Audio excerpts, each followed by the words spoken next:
할렐루야. 하나님의 은혜와 평강이 함께 계시기를 축원합니다. 우리 성경을 들고 고백하겠습니다. 저는 예수 믿어 구원받았습니다. 저는 예수 믿어 하나님 자녀 되었습니다. 저는 예수 믿어 천국 백성 되었습니다. 하나님께서 선물로 주신 오늘 하나님 말씀으로 가르침을 받습니다. 눈을 열어 주의 법 안에 있는 놀라운 진리를 보고 깨닫게 하소서. 아멘으로 순종하여 하나님께 영광 돌리는 삶 되게 하소서. 아멘. 그런 삶이 되시기를 축원합니다. 여러분들도 알고 계셨는지 모르겠습니다. 3월 20일은 국제연합 유엔이 정한 국제 행복의 날입니다.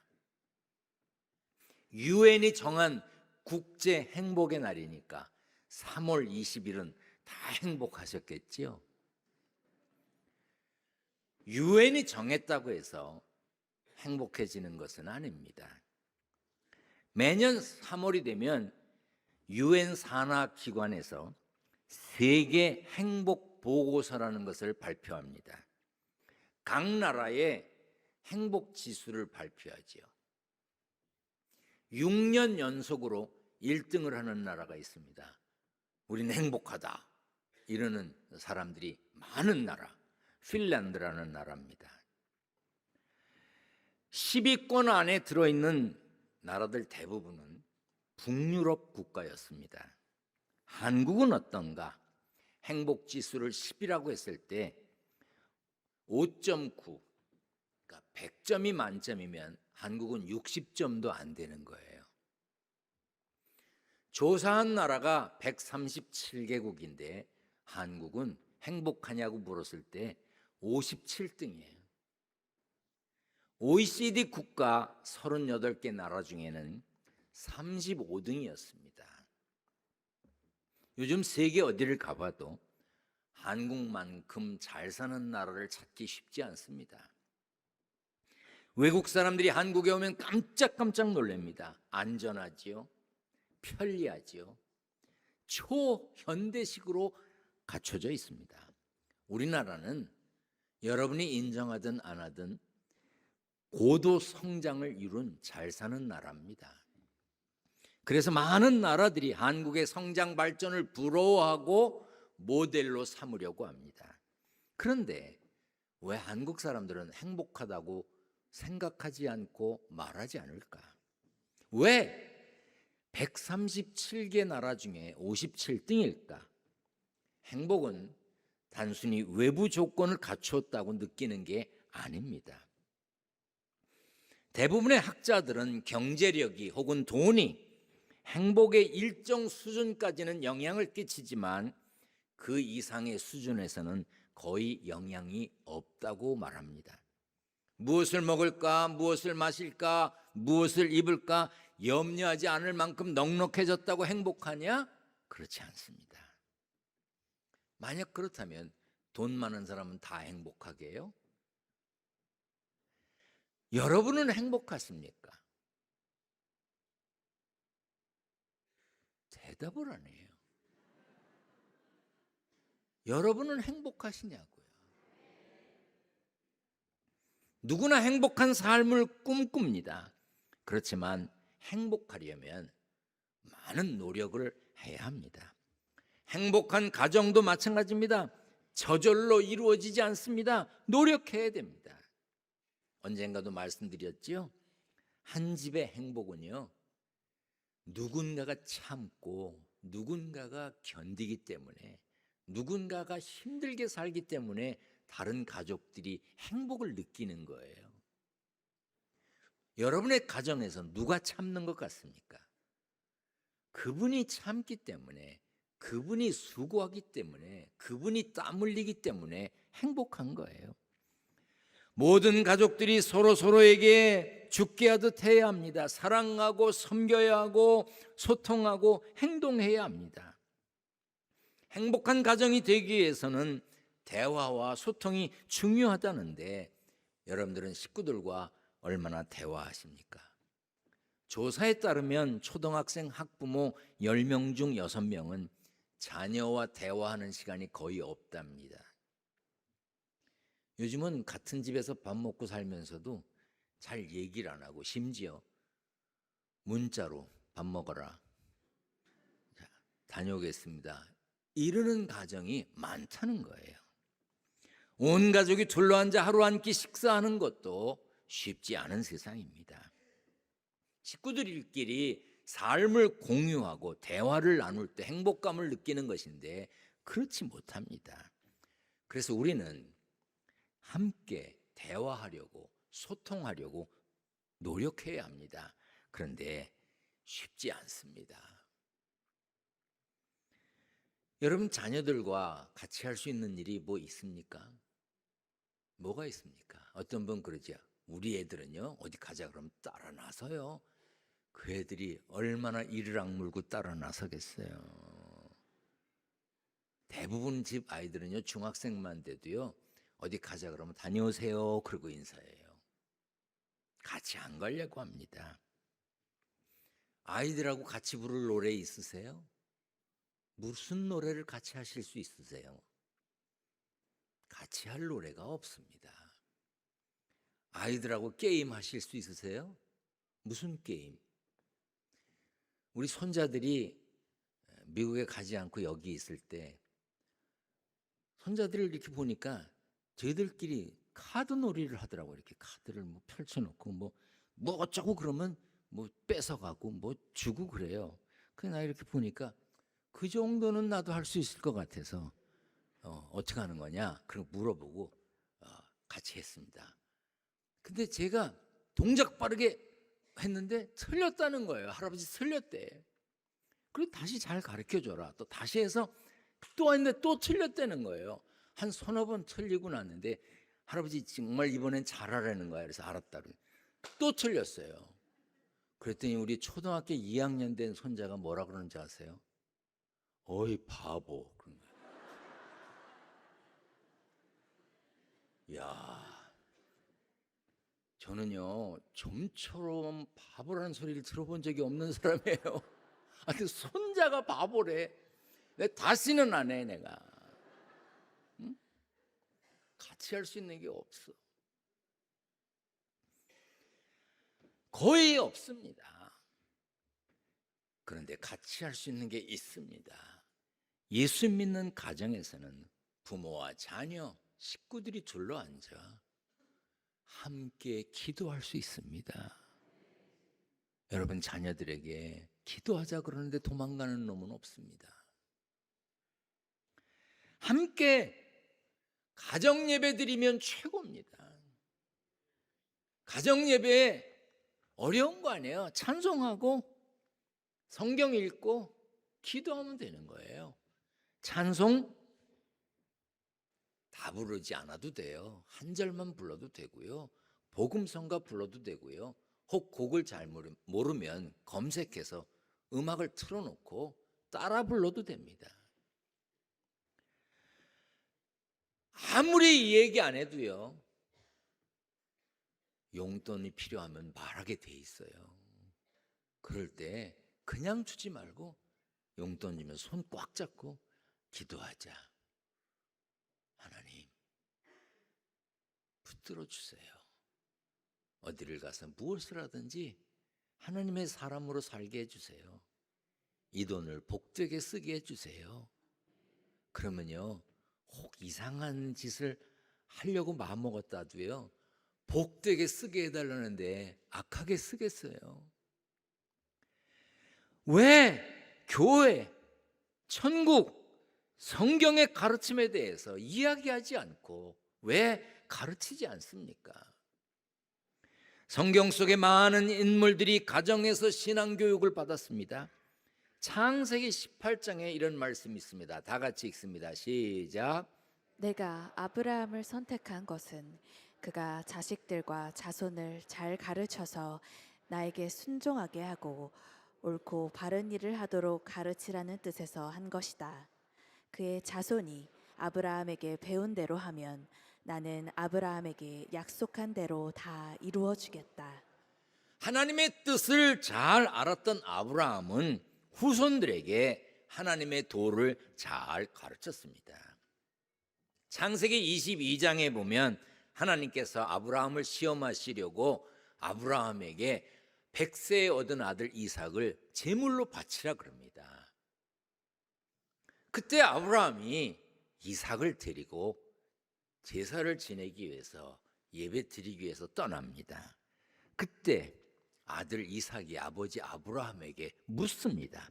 이삭이 이르되 불과 나무는 있거니와 번제할 어린 양은 어디 있나이까? 이삭은요, 하나님께 예배하려면, 하나님께 제사 드리면 불, 나무, 제물이 필요하다는 걸 알았습니다.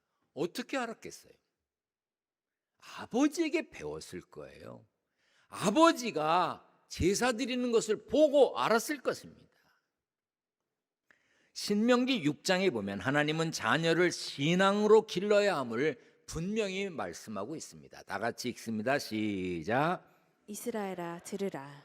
우리 하나님 여호와는 오직 유일한 여호와이시니 너는 마음을 다하고 뜻을 다하고 힘을 다하여 내 하나님 여호와를 사랑하라. 오늘 내가 내게 명하는 이 말씀을 너는 마음에 새기고 내 자녀에게 부지런히 가르치며 집에 앉았을 때에든지 길을 갈 때에든지 누워 있을 때에든지 일어날 때에든지 이 말씀을 강론할 것이며. 네 자녀에게 부지런히 가르치라고 그랬는데 현대를 사는 우리가 자녀들에게 언제 가르칠 수 있어요? 뭐 얼굴을 봐야 가르치지. 마주 앉아서 할 얘기가 없다는 이들이 뭘 가르치겠어요? 이 말씀에 순종하려면 가정 예배만큼 좋은 것은 없습니다. 여호수아 24장 15절 말씀입니다. 만일 여호와를 섬기는 것이 너희에게 좋지 않게 보이거든 너희 조상들이 강 저쪽에서 섬기던 신들이든지 또는 너희가 거주하는 땅에 있는 아모리 족속의 신들이든지 너희가 섬길 자를 오늘 택하라. 오직 나와 내 집은 여호와를 섬기겠노라. 모세의 뒤를 이은 여호수아는 생애 말년에 오직 나와 내 집은 여호와를 섬기겠다고 선언했습니다. 이는 그의 집 모두 하나님을 예배하는 가정이었음을 알 수 있습니다. 욥의 가정도 하나님을 예배했습니다. 욥은 흠이 없고 정직했고 하나님을 경외하고 악을 멀리하는 사람이었습니다. 그에게는 아들 7과 딸 3이 있었습니다. 그의 아들들의 생일이 되면 돌아가면서 잔치를 베풀고 새 노이를 오라고 해서 함께 음식을 나누었습니다. 욥기 1장 5절에 보면 생일 잔치 이후의 모습이 이렇게 기록되어 있습니다. 같이 읽습니다. 시작. 그들이 차례대로 잔치를 끝내면 욥이 그들을 불러다가 성결하게 하되 아침에 일어나서 그들의 명수대로 번제를 드렸으니 이는 욥이 말하기를 혹시 내 아들들이 죄를 범하여 마음으로 하나님을 욕되게 하였을까 함이라. 욥의 행위가 항상 이러하였더라. 욥은 자녀들의 생일 잔치 후에도 함께 예배를 드렸어요. 신약에서도 신앙교육의 중요성을 수차례 언급하고 있습니다. 그 중에 대표적인 구절이 에베소서 6장 4절입니다. 아비들아 너희 자녀를 노엽게 하지 말고 오직 주의 교훈과 훈계로 양육하라. 부모님들께 묻겠습니다. 여러분은 언제 주의 교훈과 훈계로 자녀들을 양육하셨습니까? 자녀들을 위해서 하나님의 말씀을 가르쳐 줄 수 있고 기도할 수 있는 시간, 가정예배 시간입니다. 베드로전서 3장 7절 말씀에 남편들아 이와 같이 지식을 따라 너희 아내와 동거하고 그를 더 연약한 그릇이요 또 생명의 은혜를 함께 이어받을 자로 알아 귀히 여기라. 이는 너희 기도가 막히지 아니하게 하려 함이라. 남편들은 아내를 대할 때 자기보다 약한 자임을 알아야 합니다. 뭐 남녀 평등 이걸 말하는 것을 거부하는 게 아니에요. 힘에 약하잖아요. 물건을 들어도 더 많이 들 수 있고 덜 들 수 있잖아요. 차별이 아니라 다른 것을 구별하는 거예요. 남자와 여자 힘이 달라. 그러니까 연약함을 인정하라는 거예요. 그리고 귀히 여기라는 거예요. 왜? 그래야 내 기도가 막히지 않는다는 거예요. 여러분, 둘이 싸우고 응? 사내 안 사내 그리고 교회 와서 하나님이 이 원수 마귀를 어떻게 하냐고, 그런 기도 하나님 안 들으셔. 가서 먼저 화해해요. 헌금을 드려도 하나님께 헌금을 드려도 형제와 화목하지 못한 것이 생각나거든. 예물을 두고 가서 화목하고 와서 드리라 그랬잖아요. 왜? 하나님이 화목한 자의 기도를 들으시거든요. 그러니까 용서는요, 상대방이 불쌍해서 하는 게 아니에요. 내가 하는 기도가 하나님께 상달되는 걸 가로막는 일이 없도록, 기도의 줄이 막히지 않도록 용서하는 거예요. 용서는 나를 위해서 하는 거예요. 그러니까 용서하라는 거예요. 성경 주석가 매튜 헨리라고 하는 분이 계십니다. 이분의 책이 제 방에도 많이 있어요. 이분이 이런 얘기했어요. 당신의 가정을 작은 교회로 만들어라. 또 설교를 얼마나 잘하셨으면 설교의 황제라고 하는 소리를 들었던 분이 계세요. 찰스 스펄전이라고 하는 분인데, 그분이 이런 말을 했어요. 경건한 자녀를 기르고 싶습니까? 우리가 흙으로 돌아간 뒤에도 후손들이 하나님을 섬겼으면 좋겠습니까? 그렇다면 그들도 하나님을 경외하도록 가정 예배로 함께 모여 힘써 훈련시키십시오. 가정 예배를 어렵게 생각하기 때문에 못합니다. 가정 예배 찬송, 말씀, 기도 하면 됩니다. 찬송가는 한 곡을 불러도 좋지만 한 절만 불러도 좋습니다. 복음성가를 해도 좋고요. 말씀은요, 월간 기둥을 이용해도 좋고 다른 가정 예배 자료를 이용해도 좋습니다. 혹은 가장이 성경 한 곳을 정해서 읽고 그 말씀을 설명하면 좋습니다. 더 좋은 게 있습니다. 구차하게 이런저런 소리 할 필요 없고 식구들이 돌아가면서 1절부터 끝절까지 읽는 거예요. 아버지가 1절, 어머니가 2절, 아들이 3절, 딸이 4절 이렇게 돌아가면서. 잠언은 31장까지 있습니다. 잠언을 읽다 보면요, 남편이 아내에게 하고 싶은 이야기, 아내가 남편에게 하고 싶은 이야기, 아버지가 자식에게 하고 싶은 이야기, 어머니가 자식에게 하고 싶은 이야기, 자식들이 부모님들에게 하고 싶은 얘기, 형제들에게 하고 싶은 얘기, 거기 다 들어있습니다. 읽을 때 그렇게 하고 싶은 얘기가 나올 때 좀 더 크게 읽어. 그리고 기도하는 거예요. 가장이 기도해도 좋고 식구들이 돌아가면서 해도 돼요. 떠듬거리면 어때요? 기도하라고 작은 기도책도 만들어 드렸잖아요. 할 수만 있다면 손에 손을 잡고 기도하면 좋습니다. 그런데 매일 모일 수 있나요? 매일 모이는 거 어렵습니다. 저는 이렇게 가르칩니다. 한 주일에 한 번이라도 식구들이 모일 수 있는 시간, 적어도 이날은 약속하지 마라, 이 시간엔 약속하지 마라 하고 모일 수 있는 시간이 있으면 좋겠습니다. 그것도 어려우면 어디를 가든지 그 시간을 기억하고 기도해라. 군대 간 자식이 함께 있을 수 없잖아요. 네가 아무리 힘들고 그래도 내가 토요일 오후 5시에는 너를 위해 기도한다. 우리 식구들이 기도한다. 너도 기억해라. 그 시간에 너도 기도해라. 기도할 수 있습니다. 다만 가정 예배를 드려도 길면 안 됩니다.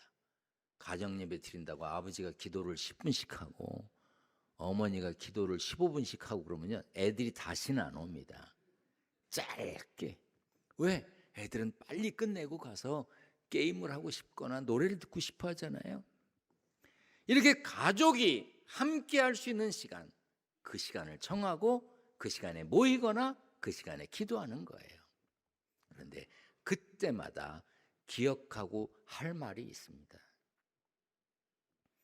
따라서 합니다. 덕분에 감사하다. 이거를 다 기억해야 되는데 기둥교회 성도들이 기억력이 나빠서 이게 걱정입니다. 다시 한번 합니다. 덕분에 감사하다. 때문에 미안하다. 언제나 사랑한다. 우리말에 덕분에라는 말과 때문에라는 말이 있는데 그 말의 결과는 엄청나게 달라요. 경영의 신으로 불렸던 일본의 전설적인 기업인 마쓰시타 고노스케는 숱한 역경을 극복하고 94세까지 살면서 수많은 성공 신화를 이뤄낸 사람입니다. 기자가 물었습니다. 어떻게 그런 삶을 살 수 있었습니까? 딱 한마디 대답했습니다. 덕분에. 저는 가난한 집안에서 태어난 덕분에 어릴 때부터 갖가지 힘든 일을 하며 세상살이에 필요한 경험을 했습니다. 저는 허약한 아이였기 때문에가 아니라 허약한 아이로 태어난 덕분에 운동을 시작하고 건강을 유지할 수 있었습니다. 저는 학교를 제대로 다니지 못했기 때문에가 아니라 학교를 제대로 다니지 못한 덕분에 만나는 모든 사람이 제 스승이었고 제가 모르는 것을 부끄럽게 여기지 않고 물었습니다. 저는 덕분에 이렇게 되었습니다. 그런데 보통 사람은 어떡하지요? 우리 집은 가난했기 때문에, 나는 공부를 많이 못했기 때문에, 나는 학교를 많이 다니지 못했기 때문에, 나는 허약했기 때문에 이렇게 핑계를 댑니다. 여러분은 어떠십니까? 여러분들 자녀들 때문에 골치 아픕니까? 아버지 때문에 힘들었습니까? 직장 때문에? 그러지 마세요.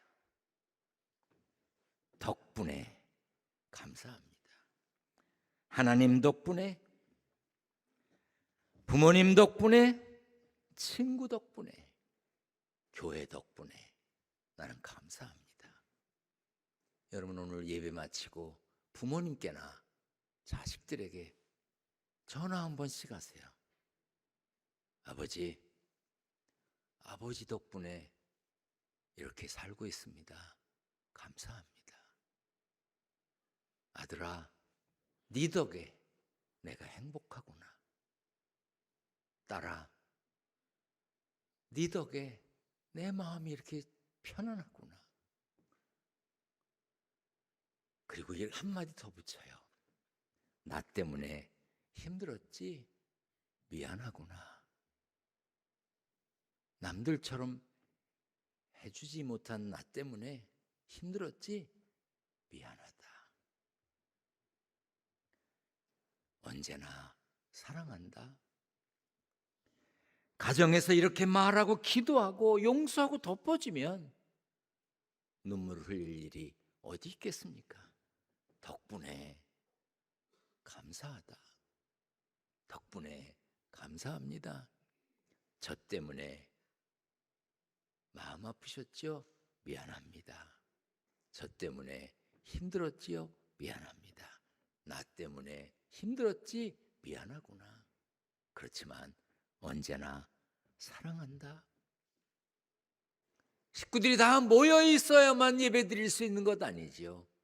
혼자라도 찬송 부르고 성경 한 장 읽고 기도하면 되는 것이지요.